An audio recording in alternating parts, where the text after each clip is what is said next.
Hello and welcome. Tonight I want to talk about the term comping as it applies to the pianist, and particularly a jazz pianist. And comping, C-O-M-P-I-N-G, we can define it as just playing chords on the piano in a rhythmic manner. And usually it applies to accompanying other players, like a saxophone or a band or a singer or whatever. In other words, you're playing chords behind them to support the melody. And as a pianist in solo piano, you do that with the left hand while the right hand plays the melody. Like that sort of thing. So the right hand plays some sort of rhythmic pattern that's we call comping. Now, when you're accompanying or you're playing in a band, you're going to be using both hands for the comping. So I picked out a song called Killer Joe. It was written by a great saxophonist, Benny Golson, back in the 50s, and it's sort of a blues tune, or what we call a blues vamp tune or a blues groove tune. And it's just two chords. It's a C7 or C9 going to a B flat, down a whole step to a B flat 9, and that's the chord progression for the A section, we'll call it, the 8 bars of the first A section, and also for the 8 bars of the second A section. Then there's a bridge that moves very contrasting with long tones like this. And it goes back to the C9 chord.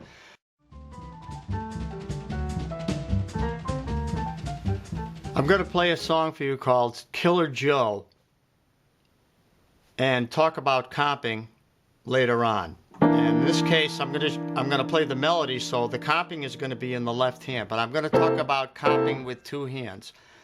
In other words, playing in a band or accompanying a soloist or a singer or a horn player or whatever you might have. So here's the comp, and here's the melody.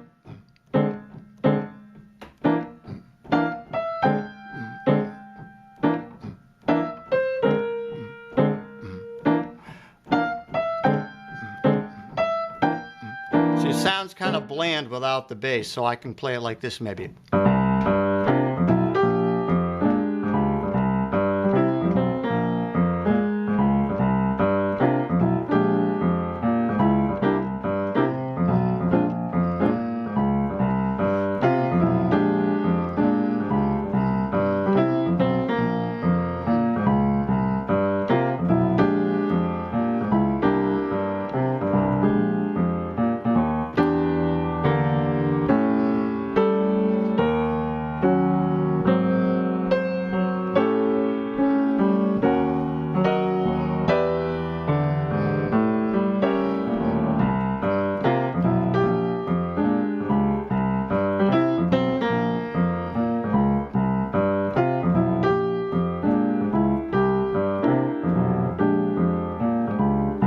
That gives you a little bit idea of the song Killer Joe by Benny Golson, and now I'm going to talk about the techniques of comping.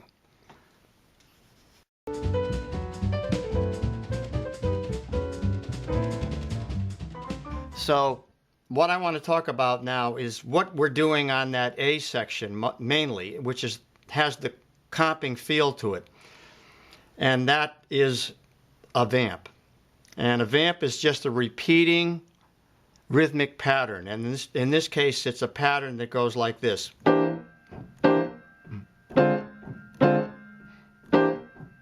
Okay, so we'll count that. 1, 2, 3, 4. 1, 2, and 3, 4. 1, 2, and 3.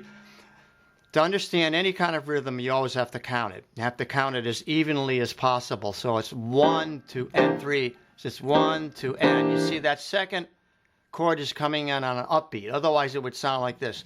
1, 2, 3, 4 would sound 1, 2, or would sound 1, 2, 3, 4. If it's off the beat, it has to feel like it's off the beat. 1, 2, and 3, 4. 1, 2, and 3. And that's really what jazz is all about. It's on the beat, off the beat. It doesn't matter what beat it's on. It can be on any variety of beats. It could be off of 1, off of 2, 3, 4, but you always have the interesting combinations of on beats and off beats. and then some even between that, you know, like on the 16ths, but we're just going to use eighths for now. So 1, 2, and 3, 4, 1, 2, and 3, 4.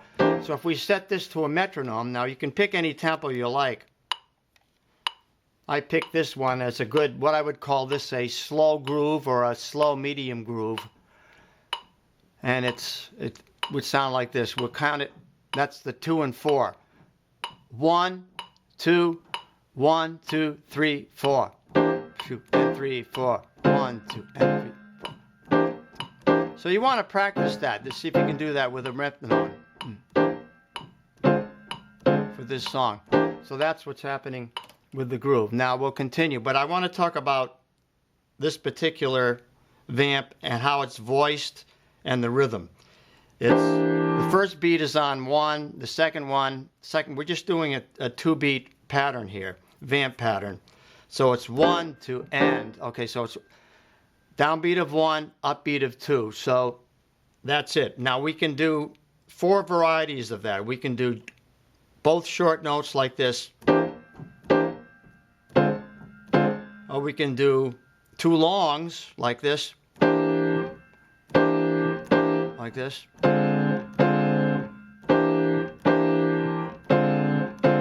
Less common. We can do now a short and a long like this.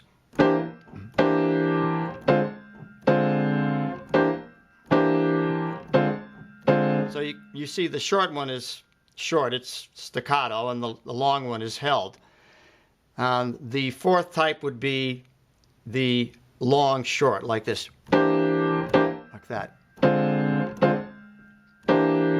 And that's probably more typical of this particular song, that it would be either the 2 shorts or the long short. So it would be this, or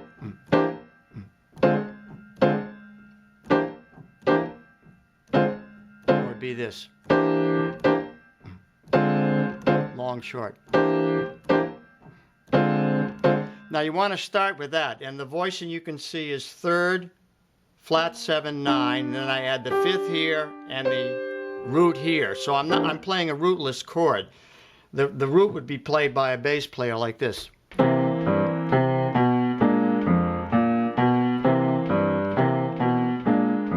you're playing the chords against that. That's short long, or short, both short. Okay, I'm going to go into more about the voicings now in the next segment.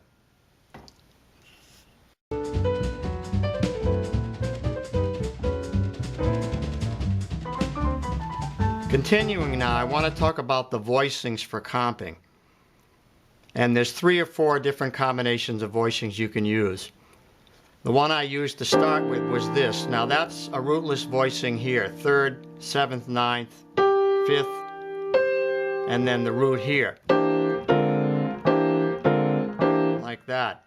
Another one would be to move down the right hand into position so it fills out the chord with the 7th, 9th, 3rd, and 5th, and then the left hand is free now to either play the bass note or the bass note of the chord, or to play a bass line like this.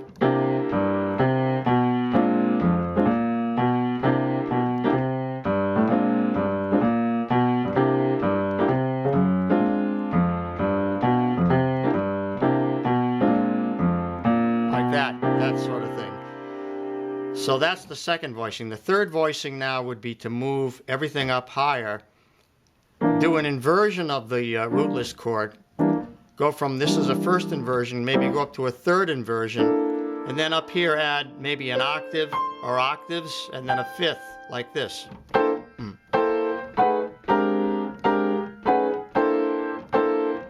Like that. And I'm putting an approach tone like that. Like that. Approach, just moving everything parallel. Now, one of the great masters of comping was Horace Silver, and you would listen to him on any song and he would do all these 3 varieties of, do this variety, and then he would do this variety. He'd have all of them going, and he would use them in different choruses so that it would create a building, it would build the music and create excitement in the music by varying the voicings. And so that's an important point to learn here about the comping technique.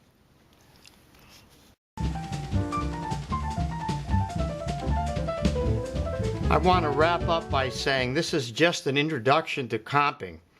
There is so much detail involved in comping. It's a very complex subject. So this is just an introduction, but it's a good one to start with because you're just playing a simple vamp like that.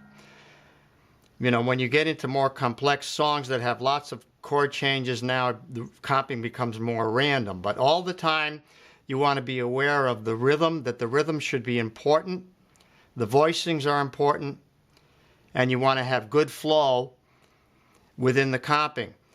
But a good way to start now is just to start with something so simple like this, like the two short notes, one on the beat and one off the beat, and try it with Killer Joe. You want to download this music either from the Real Book or Real Book 2, or you can get it from my website, and try playing this song in two ways. First, just comping as an accompanist, and then secondly, playing it with the melody in the right hand and comping in the left. Okay, so they have to complement each other. The left has to complement the right. A lot of the points about comping have to do with how you fill in the spaces in which nothing is happening, where the notes are being held. And we'll talk about that in a future video. If you like this and it has helped you in any way, please write to me, send me a comment or a thumbs up, and I will continue to do more tutorials on comping. So thanks so much for listening, and I'll see you next time. Bye-bye.